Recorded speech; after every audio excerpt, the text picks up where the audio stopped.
So hopefully they want some experience. I've been in there for 8 years, so I do have some experience around the horseshoe, and hopefully I can bring that experience again to a new council.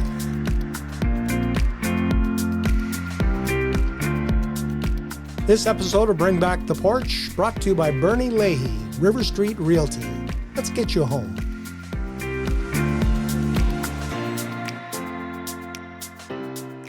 And our next guest on Bring Back the Porch, a very familiar face to me because I've known you for long time. 1980, I think, when you came to play for the Medicine Hat Tigers. 1981, actually. 81, okay. 81, so yeah. 44 years. Yeah, and you came to Medicine Hat just to play hockey. Brian Varga is our guest, if you haven't already figured that out. Yeah, I got traded from the Regina Pats to Medicine Hat Tigers that year in my overage year, so it was my last year, and lo and behold, here I am 44 years later. I never left. What's kept you in Medicine Hat? Just the city itself. I remember coming here playing as a 20-year-old, and in the middle of winter, we could go to the hockey rink with our T-shirts on because the Chinook rolled in, right?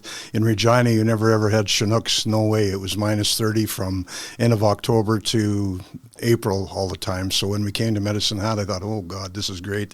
You can get around the town real easy. And it was just a great place, great fans. They hated me when I was a Regina Pat, but once I became a Tiger, they seemed to like a guy. So not that we had a great team that year, but we sure showed in the old arena how good it was to play there. So I always wanted to play on the other side because I hated Section 2. They always used to get on us all the time. So if it wasn't harassing us, they were throwing stuff at us. So it was nice to be on the other side for once. So from the hockey arena to the political arena, how did that start? Well, it was 2007 was the first time I ran, so I just thought I want to be a bigger part of the community, try and help out the citizens. I was involved in a lot of things with minor hockey and different organizations like the Hockey Hounds, and I thought, oh, it's time to maybe help out in that capacity as a counselor, and I put my name in, and unfortunately for the first 2 times I didn't win, but then the 3rd and 4th time I did win, and then the 5th time I didn't win, so now I'm trying again. So it's been 17 years now since I first ran. In the last election, I think you were 880 votes away from being elected. You were number 9, yep, which is in the crying hole. Yeah, so, and I was actually that in the other 2 elections too that I lost. So I was in the number 9 spot each time. So you're the most popular unelected candidate. That's exactly right. So hopefully it doesn't happen again, but I guess we'll see. It's up to the voters as to what they want. So hopefully they want some experience. I've been in there for 8 years, so I do have some experience around the horseshoe, and hopefully I can bring that experience again to a new council. Have you thought about something that might change the outcome from 4 years? Have you gone back, looked at the tape, to use a hockey reference? Have you tried to figure out where maybe you might have changed something? Not really. I think there was a lot of unrest back then. COVID didn't help us out very much with that, and the people were all talking about a change. No different than what they're doing now. They're all talking about having a change, so I'm excited about that because it gives everyone an opportunity to maybe get in and be a counselor again. You have a unique perspective in that you've been on the outside and you've been on the inside, looking from the outside the last 4 years. What's your observation? It was just tough because I don't think the team was working together very hard, right? So I've been a team member all my life and a team player, and I struggled with that they didn't get along all the time. Maybe they did behind closed doors, but it didn't show around the council table, and that's not where you want it to show. You actually want it to show outside that area. But to be a team, build a great team, work together, be cohesive, that's the biggest thing for me in the future of having a chance to be on council. We got to build a good team so that we work hard to help the residents and the businesses in Medicine Hat. Now, when you build a team, you don't want a bunch of yes men. No. You want people who are going to bring you different ideas and maybe say, have you thought about this? Yeah. The hardest part is that, right? So to be a team, there's a lot of different avenues that they're going with, a lot of different ideas. That's why you got to sit down and think and listen. You got to listen a lot too with what's going on and what the other people think. staff is really important when it comes to being a counselor. They inundate us with information, and hopefully we can make good decisions on that. So by working around the table, we're not all going to agree to everything, that's for sure. But when we do agree to something, we got to have a cohesive team behind it that follows through with what we decided on. What has sports taught you about being in a team and working with a team and leadership? Well, the leadership part's a big deal. I've been captains of hockey teams too, right, where you lead by example, you lead by hard work, and you help out those that are struggling. So I would be no different around the council table. With the experience for the 8 years that I had, we'd help out the new people. And I was lucky enough when I first came into council in 2013, there were some veterans there, and they helped us out, get through the process, get through the protocols, get through all the information, and they always were a shoulder to lean on. So I think that's an important part of being a counselor, that when you have some experience, you got to help out the people that are new to the role, and hopefully that's what it works out to be. As you've observed the last 4 years, did you ever find yourself looking at a decision going, if I'd have been sitting there, maybe it might have been different? Never really thought of it that way, but I sure struggled with some of the things that were going on, and just the infighting. And we had a good team, I think, in the 8 years that I was in there. We tried to progress and move forward. And like I said, we were going through the worst times in COVID, where we had to put taxes at 0% or no raises in taxes. And we also helped with the utility bills back then too. And that set us back. We were just lucky that we had some reserves to put into that so that we could move forward with the city. The city was hurting at that time with the people that were not working and don't have a job, and things were happening very quick, and we're lucky that we made some of those decisions to help out the residents of Medicine Hat and the businesses too. So, and as you look back, what key takeaways do you point to with pride that I was involved in that? Well, I think the COVID time was a big time where we helped out the people in Medicine Hat. Not many people talk about it anymore, but those 2 years were very tough, right? And it's lucky that the city had enough reserves that we could go into them and help out in those areas, right, with taxes and with utility bills, and help the people that were struggling. And I think that's our biggest accomplishment in that time. So other than building facilities and keeping facilities up in Medicine Hat, which Medicine Hat people like, that we have great facilities within our community, and when we spend money the right way, that's the best thing. Spending money the right way is one of the key things that a councillor has to be observant of, because there's tax dollars involved, and people have already said this 5.7% increase, partly but because you had 2 years of zero. They can't afford that. Yeah, it's a tough go, and I mean, I had a conversation with a young man last night that about that, and people think it's a huge amount, but which it is for some. But sometimes it's $10 a month when they increase on the bill too. But over a year, it's $120. $120 that some people don't have, so that's a tough thing to take on. And if the utilities are higher than what they usually are, then that's a tough situation too. So we got to try and get that. I don't know if we can get to keeping taxes the same or not. I'm hoping we can. I hope we have enough in the reserves. But if you take or lower the taxes and keep them the same, then something else has to go up, because the budget is the budget. We have a certain amount of money that we have to raise in a year in order to work with operations to make the city run. And so if you take away from one, you got to add to another in order to balance it out. So it's not as easy as what it seems, and hopefully we can find that happy medium. You talk about facilities. One of the big facilities that this last council, the outgoing council, has just sort of pushed ahead is the Southside Rec Center. Is that something that finds favor with Brian Varga? It finds me favor as long as we know how we can pay for it, right? Because it is a lot of money.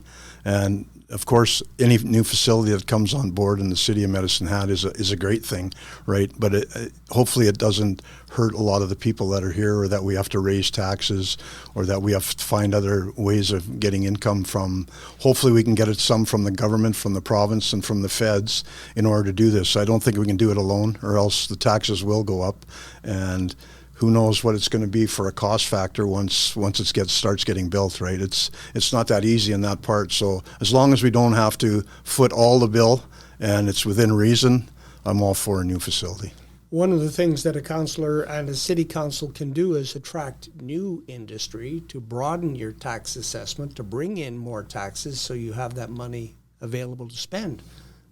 But what about the people who are here already, the current businesses? Well, I think that's one of my priorities is that we have to look after our house first. We have to look after our business that are in Medicine Hat now, and hopefully we can find some incentives to help them get along. I'm tired of hearing that this building's closing down or this business is closing down or this business is going away.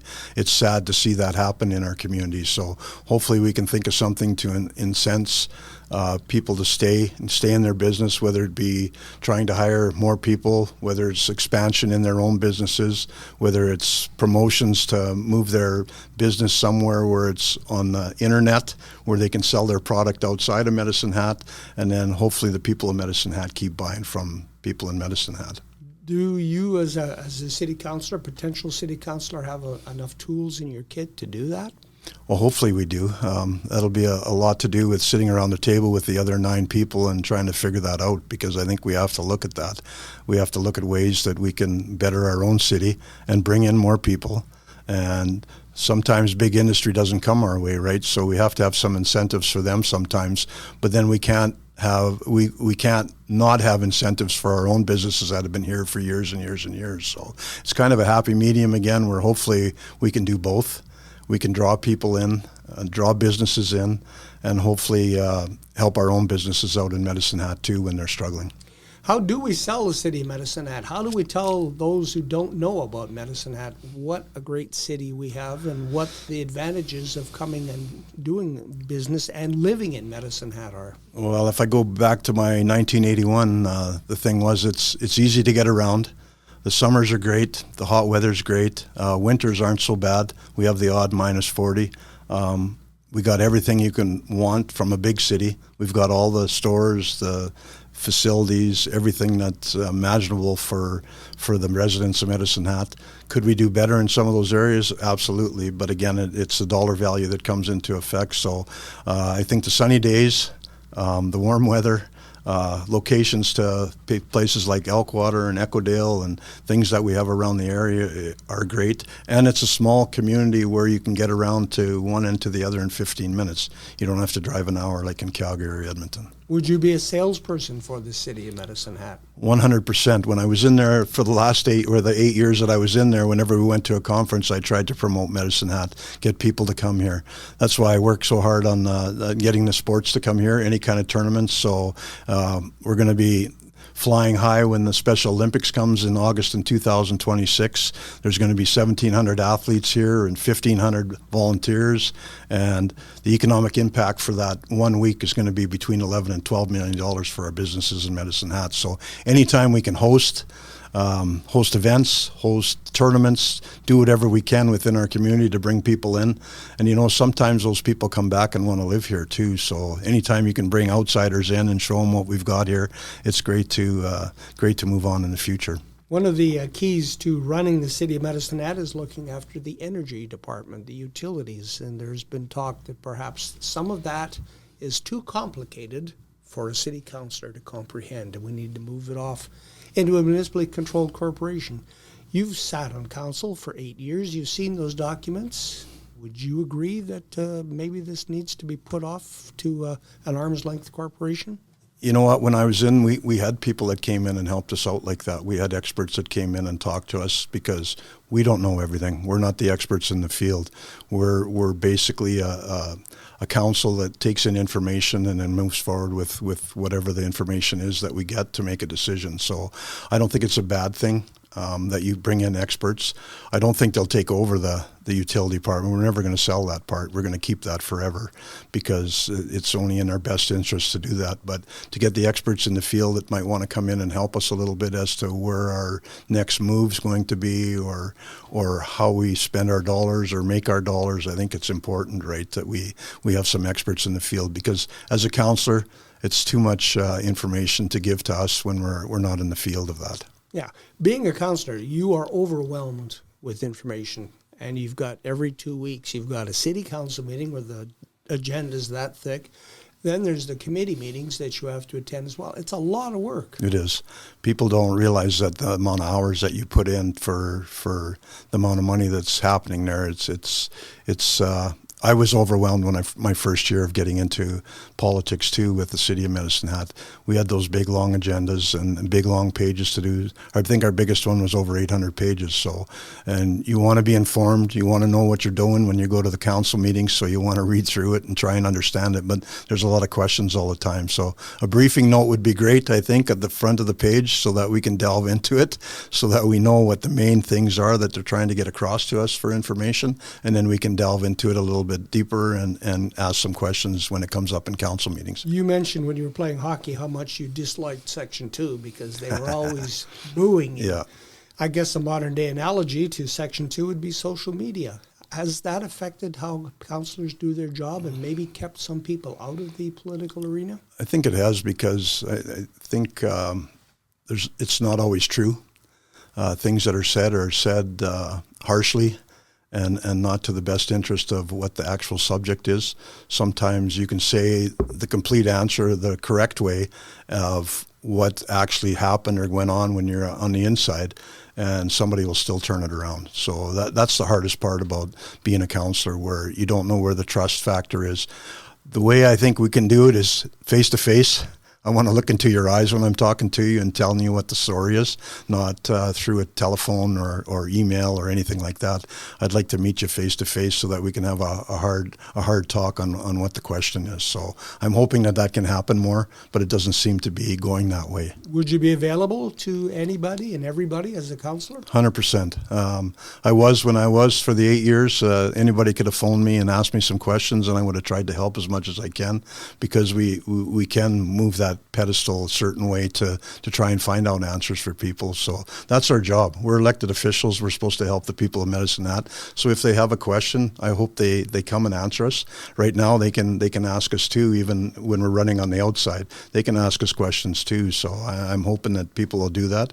Right? Our meet and greets are so with what's going on now. Not very many people come out. I wish there was more people that came out so we could talk to people, and hopefully it gets better in the next 2 weeks here, or 10 day. 15 days, not even. We're at 12 days, I think, until election. So hopefully people come out and talk to a guy. What do you make of the 39 people who are seeking those 8 seats around council? Nobody probably likes it. Any of the 39 probably don't like it that there's so many people running, right? So there's so many different ideas and challenges that are going to meet the city. So it's just a matter of hopefully people wanting some experience within council and moving forward with that kind of stuff. And I'm not sure. 39 is a lot, but I was enlightened that we had 31 in the last election too, so we were close to that. So there was lots in the last election because of what went on, and this is no different, right? So seizing an opportunity, I believe, in what's going on in council and seeing if they can get in to be a councillor. So just as long as they're going in for the right reasons. I'm not going anywhere. So people got to realize that. I've got a business here. I'm not moving anywhere, so I want to work for the people of Medicine Hat, and that's my only goal in the future. One of the things that we're looking at, too, in the next several years is the Samus Solar Project. The city has invested in that. Good investment in your eyes?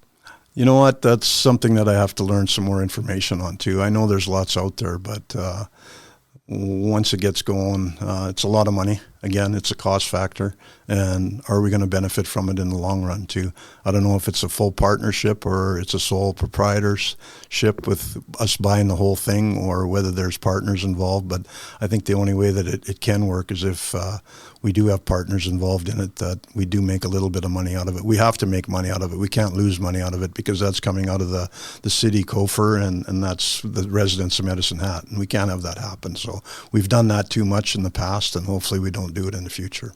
One of the changing faces of Medicine Hat can be seen every day in the downtown, with the number of people who they, I guess using brackets, call homeless, the people who are unhoused, just don't seem to have any direction or purpose in their lives. The Mustard Seed has tried to step in and help with these people, but they have yet to find a location that I guess works for everyone. Your thoughts on that situation? Well, it's a tough situation. I mean, we did work at the town square, and we were around those people for 6 months when we did that town square. And for us, it was never a challenge or a problem when they were around. They're human beings too. So they just have some struggles that are going on with their lives, and they need a place that they can hang out at and be somewhere where they can be looked after. And for a council, really, it's a provincial issue that has to happen, right? The only purpose we have when we get asked from these different organizations is, can we give them a place for them to have their businesses or their business to help out the homeless. So really, it's a provincial issue, and we can do all we can or try to do all we can, but the only thing we can give them is a place to stay, right? And make sure that they're well cared for and fed and looked after in the community. I think that's our goal as a council, is to give them a place to do that. But again, it's very tough in Medicine Hat. Medicine Hat isn't a big place, and we can't hide them away in a corner somewhere. And that's the hardest part, right? So they're going to be around where there's people and where there's houses. What role do you think the police can do in helping these people who are on the street? You know what? I've had some good conversations with some of them. Actually, a gentleman last night at the one thing, and their hands aren't tied, but they do as much as they can with the situations that come in front of them. So they can only do so much also, and they're doing the best they can with the amount of people that they have on the force. So again, it's a tough thing when they can't hold them, so they have to release them or let them go, because really, to give them a fine, you know you're not going to get paid, or you're not going to get it, and so it's a struggle. I don't think it's an easy situation to try and figure out, even for them. They probably want to do more, but they really can't with what's going on, or the legislation that's there for their homeless people, and it's not going to go away. It's going to stay here. It's just we have to figure out ways to solve how it's happening in Medicine Hat. Transparency is another issue that has raised its head in this election. People have been looking for more information from whatever their point of view. Maybe they think that too much business is done behind closed doors. We've also heard from some of the current councillors that maybe they did too much in open, and they sort of revealed a little bit more of what goes into the process that might have given the impression that they didn't know what they were doing. You've been on both sides of it. Yeah, that's a tough one. So some things just can't come out in the open. If there's deals on the table with somebody that's coming in to try and buy land or build a business in our community, that's hush-hush. You can't tell that, because if we do leak anything out to the public, guess what? That business goes away because it's confidential and somebody breached what they're supposed to be doing. So it's a complicated matter. Some things should be taken behind closed doors, and I think some of those should have happened with this council, when they should have called a point of order sometimes in order to go back and figure it out, and then come back as a team and move forward with it. But I don't think that happened very much. Sometimes too much information isn't good also, where it's information that's not so important to the residents of Medicine Hat, but it's important to the staff and to council to move forward with it. And eventually that information will come out anyways, I believe. So in my time, it was you did some things behind closed doors, you came to a consensus and came to an agreement and moved forward with it, and then it came out to the public. So we have to make sure that we had all our P's and Q's together before we bring the whole package outside. The other question, I just lost my train of thought. Well, that right. happens. that happens. We were talking about transparency. Yeah. If I could, a little bit on transparency. I think it's an overused word in council, since it came up 4 years ago in the election time about being transparent.